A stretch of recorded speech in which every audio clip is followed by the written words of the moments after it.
कुंभ सिर्फ आस्था को ही नहीं बढ़ाता, ये अर्थव्यवस्था को भी बढ़ाता है। कुंभ 2025 कोई साधारण कुंभ नहीं है जो हर 12 साल में एक बार आता है। ये महाकुंभ है जो कि 144 साल में एक बार आता है। ये उनके मुंह पर भी तमाचा है जो लोग बोलते हैं कि मंदिर बनाने से क्या होगा, हॉस्पिटल बनाओ, ये बनाओ, वो बनाओ। तो ये नहीं पता कि मंदिर के आसपास इकोनॉमी कैसे घूमती है। चलिए देखते हैं। करोड़ का बजट रख रखा है कुंभ में खर्च करने के लिए। आईपीएल के बाद दूसरा बड़ा इवेंट है जहाँ इतना खर्चा किया जा रहा है। तो इस आईपीएल के महाकुंभ से बाद आपके अध्यात्म को तो बल मिलेगा ही, लेकिन अर्थ हेलो दोस्तों, मेरा नाम है सौरभ शहरावत और आप देख रहे हैं रिएक्शन सनातनी यूट्यूब चैनल। चलिए दोस्तों, आज हम रिएक्ट करने वाले हैं महाकुंभ मेला की वीडियो पर। क्या क्या तैयारी की गई हैं, चलिए सारी चीज़ें देखते हैं मेरे साथ। कुंभ सिर्फ आस्था को ही नहीं बढ़ाता, ये अर्थव्यवस्था को भी बढ़ाता है। कुंभ 2025 कोई साधारण कुंभ नहीं है जो हर 12 साल में एक बार आता है। ये महाकुंभ है जो कि 144 साल में एक बार आता है। 144 साल बाद आ रहा है भाई ये, 144 ईयर।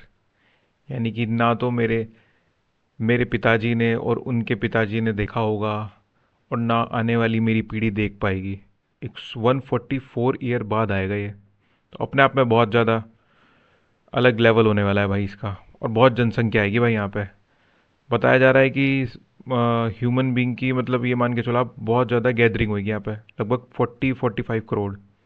है। आपकी पिछली 3 पीढ़ियों में किसी ने अटेंड नहीं किया है और आने वाली 3 पीढ़ी अटेंड नहीं कर पाएगी। अब क्योंकि ये महाकुंभ है तो सब कुछ महास्तर पे हो रहा है। 40 करोड़ यात्री आ रहे हैं। यूपी गवर्नमेंट ने 5500 करोड़ रुपए का बजट बनाया है मात्र 45 दिन के लिए, यानी 120 करोड़ पर डे गवर्नमेंट खर्च करेगी। इसके अलावा 2100 करोड़ रुपए केंद्र सरकार ने अलग से दिए हैं। लेकिन ऐसे नहीं सिर्फ खर्चा होगा, इन 45 दिनों में यूपी गवर्नमेंट को 25,000 करोड़ की कमाई भी होने वाली है। और ये सिर्फ यूपी गवर्नमेंट की कमाई है जो सरकार के खाते में जाएगी। पूरे राज्य की अर्थव्यवस्था 2-3 लाख करोड़ से बढ़ेगी मात्र 45 दिन में। हजारों लोगों को रोजगार मिलेगा और लाखों लोगों का धंधा बढ़ेगा। बड़े बड़े कॉर्पोरेट ब्रांड्स ने 3,000 करोड़।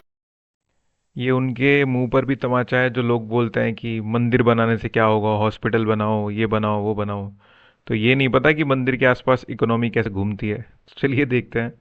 करोड़ का बजट रख रखा है कुंभ में खर्च करने के लिए। आईपीएल के बाद दूसरा बड़ा इवेंट है जहाँ इतना खर्चा किया जा रहा है। तो इस महाकुंभ से आपके अध्यात्म को तो बल मिलेगा ही, लेकिन अर्थव्यवस्था को भी बल मिलेगा। बट कितना? यूपी गवर्नमेंट जो 25,000 करोड़ कमा रही है, ये किस किस सोर्सेस से कमाएगी? ये कॉर्पोरेट ये 3,000 करोड़ रुपए लेके बैठी है, ये कहाँ खर्च करेगी? 40 करोड़ लोगों का मैनेजमेंट 45 दिन में होने वाला है। उसके पीछे मैनेजमेंट की क्या क्या तैयारियां लग रही है, कितने लोगों को रोजगार मिल रहा है और कैसे कैसे, और पूरी अर्थव्यवस्था को कैसे बल मिलेगा, सारी बातें बताएगा आपका राहुल। तो भाई साहब, अगर आप मैनेजमेंट के स्टूडेंट हो या मैनेजमेंट को सीखना चाहते हो तो इस वीडियो को जरूर देखना। ये कुंभ कितने बड़े स्तर पे ऑर्गेनाइज किया जा रहा है, इसमें क्या क्या डिटेल्स हैं, जानना है तो ये वीडियो अंत तक देखना, मजा आ जाएगा साहब। तो कुंभ में डुबकी लगा के पुण्य उठाने से पहले कुंभ की वार्ता सुन के थोड़ा सा पुण्य कमाओ।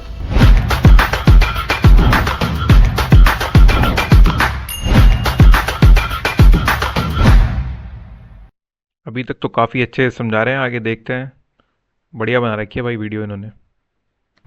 सबसे पहले तो कुंभ को समझिए। कुंभ होते हैं 3 तरह के। अर्ध कुंभ 6 साल में एक बार, पूर्ण कुंभ होता है 12 साल में एक बार, और होता है महाकुंभ 144 साल में एक बार। तो अब की बार का ये महाकुंभ हो रहा है 13 जनवरी से लेके 25 फरवरी तक। तो भाई साहब, अपने परिवार के साथ अगर आप इसको मानते हैं जरूर जाना, क्योंकि ये मौका आने वाली 3 पीढ़ियों को नसीब नहीं होगा। अब इसमें कमाई कितनी होगी, खर्चा कितना होगा, जानने से पहले देखते हैं वहां पे व्यवस्था कैसी है। महाकुंभ में किस तरह का मैनेजमेंट हो रहा है, किस तरह की तैयारी हो रही है, इसको समझने के लिए 2 फोटो दिखाता हूँ। एक तो ये फोटो देखिए, ये अभी की स्थिति से 2 महीने पहले की थी ये, और अभी कुंभ चालू होने के 7 दिन पहले। भाई साहब 2 महीने में देखिए टेंट हाउस कैसे लगा दिए गए हैं भाई साहब। खतरनाक काम किया है भाई योगी आदित्यनाथ की सरकार ने। Hats off. स्टेटस है ये। अब यहाँ से यहाँ कैसे हुआ और क्या क्या हुआ वो बताता हूँ। अब तो भाई साहब, कुंभ चालू होने से पहले मोदी जी ने भी रिसेंटली 5500 करोड़ के प्रोजेक्ट का उद्घाटन किया है, जो कि इंफ्रास्ट्रक्चर और एमिनिटीज के लिए वर्क कर रहे हैं। कुंभ में 2019 में 25 करोड़ यात्री आए थे, अब की बार 40 करोड़ आने वाले हैं। कुंभ का जो पूरा एरिया है, जिसको महाकुंभ नगर बोला जा रहा है, वो पिछली बार 3200 हेक्टेयर का था, अब की बार 4000 हेक्टेयर का है। पिछली बार जो टेंट सिटी बनी थी, अब की बार की टेंट सिटी उससे डबल बनी है। टोटल 1,60,000 टेंट लगे हैं। जो पक्के घाट पिछली बार 4 थे, अब की बार पक्के घाट 9 बना दिए हैं। पिछली बार जो पेंटून ब्रिज बनाए गए थे वो 22 बनाए गए थे, अब की बार 30 पेंटून ब्रिज है। पिछले बार 300 किलोमीटर की टेम्पररी रोड बनाई थी, अब की बार 400 किलोमीटर की टेम्पररी रोड बनाई है। पिछले बार 40,000 स्ट्रीट लाइट थी, अब की बार 67,000 स्ट्रीट लाइट लगाई गई है। बिजली की कोई दिक्कत ना हो उसके लिए उत्तर प्रदेश पावर कॉर्पोरेशन ने 2 पावर सबस्टेशन और 66 नए ट्रांसफार्मर लगाए। बिजली की कमी नहीं होगी। यूपी जल निगम ने 1250 किलोमीटर की पाइपलाइन बिछाई है, जिसमें 85 वाटर बूथ है और 200 वाटर एटीएम है। टोटल 1.5 लाख टॉयलेट बनाए गए हैं और 10,000 सफाई कर्मी वहाँ 1.5 लाख टॉयलेट, क्या बात है भाई। 24 घंटे तैनात रहे। पिछली बार जो कुंभ गया था वहां पे आपने देखा होगा जो वॉल पेंटिंग्स और म्यूरल्स वगैरह है वो 17 लाख स्क्वायर फुट में बनी थी। अब की बार 18 लाख स्क्वायर फुट एरिया में वॉल पेंटिंग्स और म्यूरल्स बनाए गए हैं। यात्रियों की सुविधा के लिए आने जाने के लिए 7,000 रोडवेज की बस लगाई गई है और 550 शटल बस लगाई गई है सर्विस के लिए। 7 बस स्टेशन बनाए गए हैं इन बसों के आने जाने के लिए। रेल मिनिस्टर अश्विनी वैष्णव जी ने कहा टोटल 13,000 कुंभ के लिए ट्रेनें चलेगी और 3,000 तो स्पेशल ट्रेनें जो सिर्फ कुंभ के लिए चलेगी और 1.5 से 2 करोड़ यात्री कुंभ में ट्रेन के थ्रू आएंगे। इतनी बड़ी महा मैनेजमेंट महा व्यवस्था कैसे हो रही है? क्योंकि साहब वहां पे जितने भी अधिकारी लगे हुए हैं, अफसर लगे हुए हैं, वो इसको काम मान के नहीं कर रहे। वो बोल रहे हैं कि भाई साहब हमें टीए की टेंशन नहीं है, डीए की टेंशन नहीं है, ओवर टाइम की टेंशन नहीं है, छुट्टी की टेंशन नहीं है। हमें वैसे एक चीज लग रही है कि हम सेवा कर रहे हैं और इतने कुंभ की व्यवस्था करेंगे, इतने लोग आएंगे, हमें पुण्य मिलेगा। तो जो भारत में आस्था है उसके चक्कर में इतना बड़ा काम हो रहा है। 8,000 जो नाविक है वहां पे, उनको एंगर मैनेजमेंट की ट्रेनिंग दी है कि भैया गुस्सा मत करना, यात्रियों से ढंग से बात करना।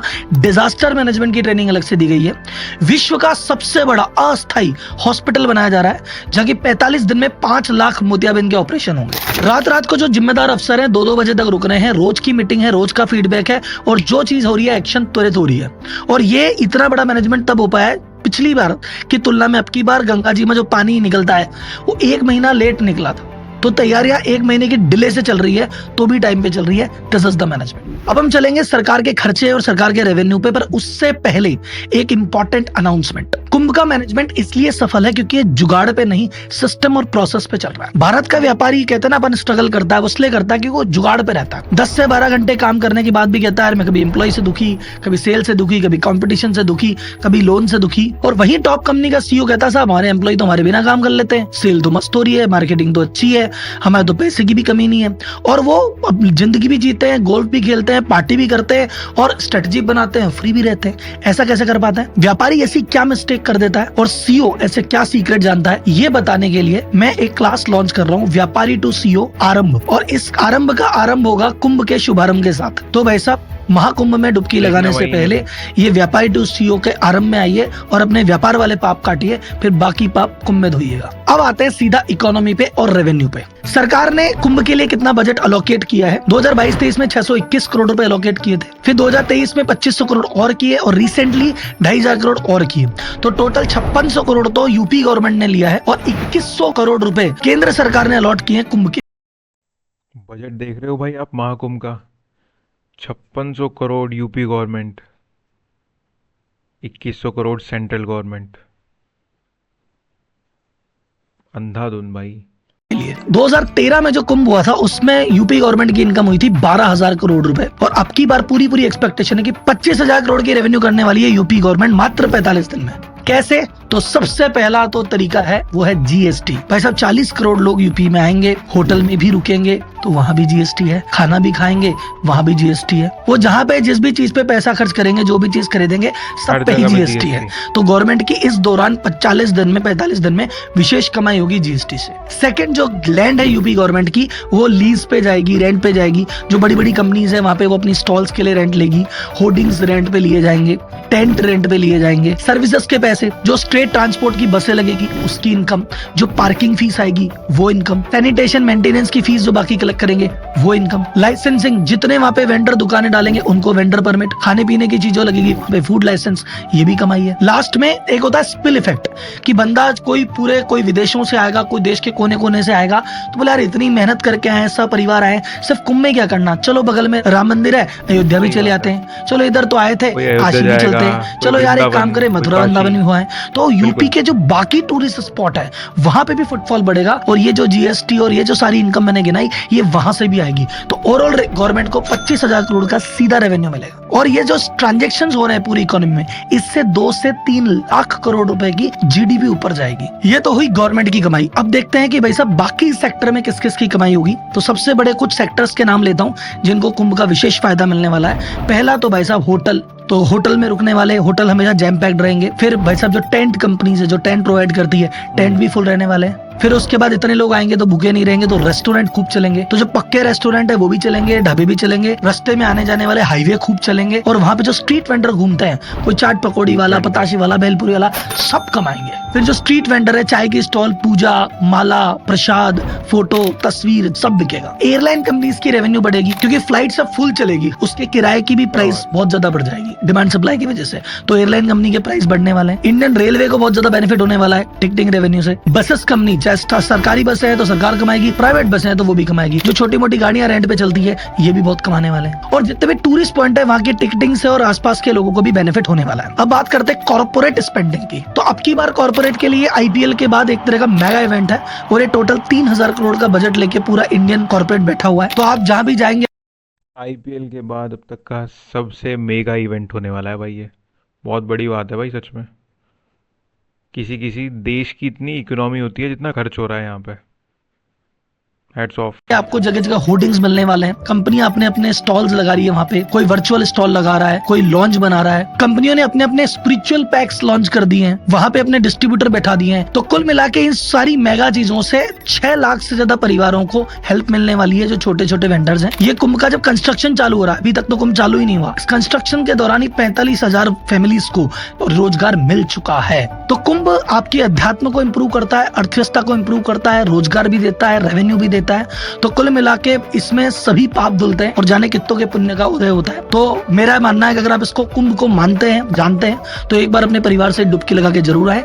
और सेकंड, उस महाकुंभ की। तो चलिए दोस्तों, वीडियो ख़त्म हो चुकी है और आप बताइएगा कैसी लगी आपको वीडियो। और जितना मुझे समझ में आया इस वीडियो में, महाकुंभ के बारे में बहुत ही अच्छा एक्सप्लेनेशन किया है सर ने, और सारी डिटेल में बात की है कि वहाँ पे क्या होने वाला है, कितना खर्चा होगा। और मुझे इतनी बड़ी, मतलब इतना बड़ा आश्चर्य हुआ कि आईपीएल के बाद ये दूसरा सबसे बड़ा इवेंट होने वाला है। बहुत बड़ी बात है। और 144 यानी कि 144 ईयर बाद हो रहा है ये दोस्तों, ये भी अपने आप में बहुत बड़ी बात है। और वहाँ के सफाई कर्मचारी, पुलिस वाले, मतलब बहुत श्रद्धा से लगे हुए हैं। उन्हें वो बोल रहे हैं कि हमें कोई टीए डीए इस तरीके नहीं चाहिए, मतलब जो भी इनकी सैलरी है उस पर ही काम करने के लिए तैयार है। ऐसा कुछ नहीं है, वो भक्ति मतलब सेवा भाव से लगे हुए हैं वहाँ पे सब। दोस्तों बहुत बढ़िया वीडियो थी दोस्तों, और इस ओरिजिनल वीडियो का मैं लिंक डिस्क्रिप्शन में डाल दूंगा, आपको अगर पसंद आएगी तो। और बताइएगा मेरा रिएक्शन कैसा लगा दोस्तों। चलिए ऐसी वीडियो मैं लाता रहूँगा, चैनल को सब्सक्राइब करना बिल्कुल मत भूलिएगा, और बने रहिए मेरे साथ रिएक्शन सनातनी चैनल पर। Okay, bye bye.